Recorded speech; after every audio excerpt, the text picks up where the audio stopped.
the meaning in our life is probably not only one. Better to have a few. As an example, and this is very common in the real world, think of a woman and she dedicates her whole life to the family. Stay at home mum, no job, no friends, no hobbies, just focus on the kids and the hubby and the house. Well, many years later, hubby divorced her, and then that's her little dream broken. That's her bubble burst.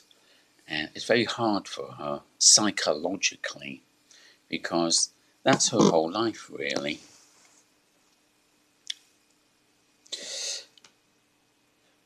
Like a stool that only has 3 legs, if one of the legs breaks, the stool falls over. Well, the woman who only has the house, the family and the kids, actually she doesn't have 3 legs, she only has 1 leg. So a one-legged stool, break only 1 leg, it's total collapse. However, think of a woman, she's got her career, she's got her serious hobby, good friends,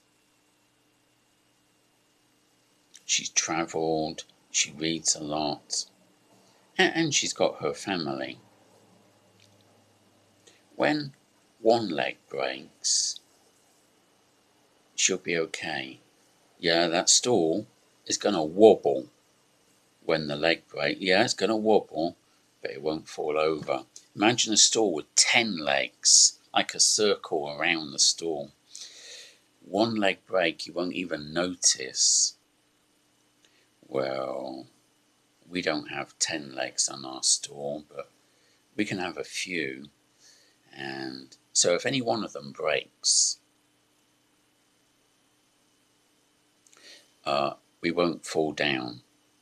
And one of those legs could be religion. It could be your belief system, hobby. It doesn't have to be physical things like friends,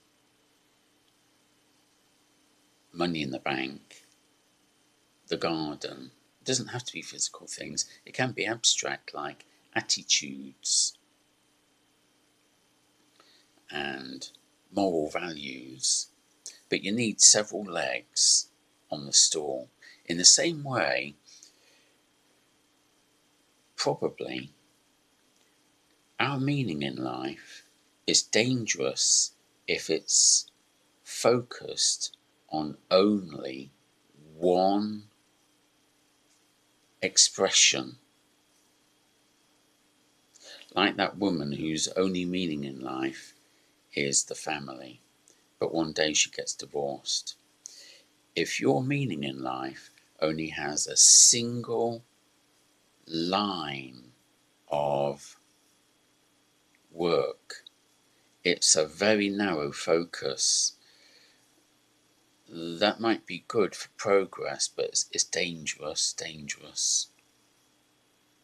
So whatever our meaning in life might be, our purpose, we should probably best to broaden it, broaden the expression, to widen its focus. Then whatever happens in the future, we can adapt. We won't collapse. We'll be able to change as the environment is changing around us.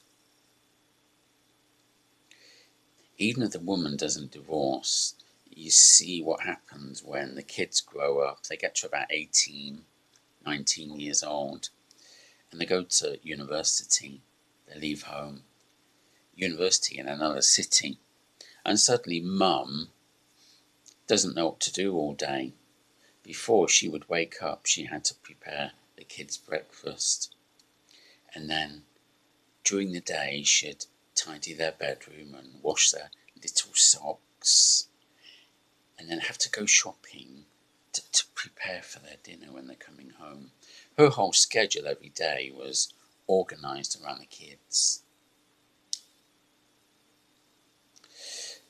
But when they grow up independent and they bugger off to another city, suddenly Mum's world is empty.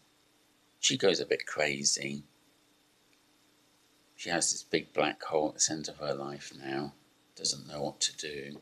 She'll spend more time in the garden. She has to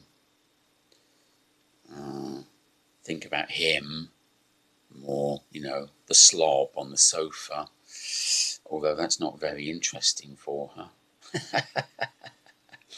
Maybe she starts decorating the house with pretty curtains and flower arranging, those kind of things as a substitute. But a substitute for the kids. But the kids themselves, they were a substitute for a real meaning in her own life. And that's been kicked out, like the one leg has been kicked out from underneath her and she's collapsed.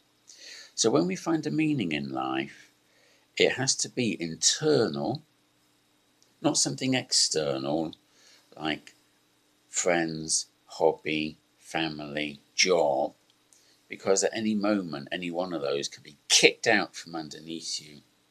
It has to be internal, so that wherever you go, whatever you do, it's with you, it's inside your mind.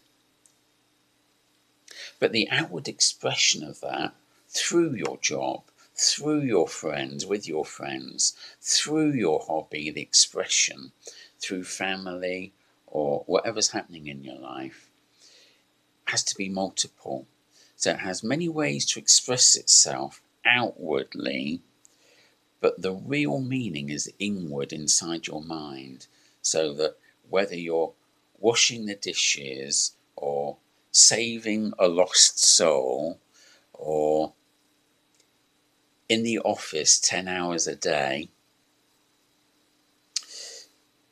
wherever you are and whatever you're doing, your mind, the meaning inside your mind, is always with you as an internal quality that no one can take away from you.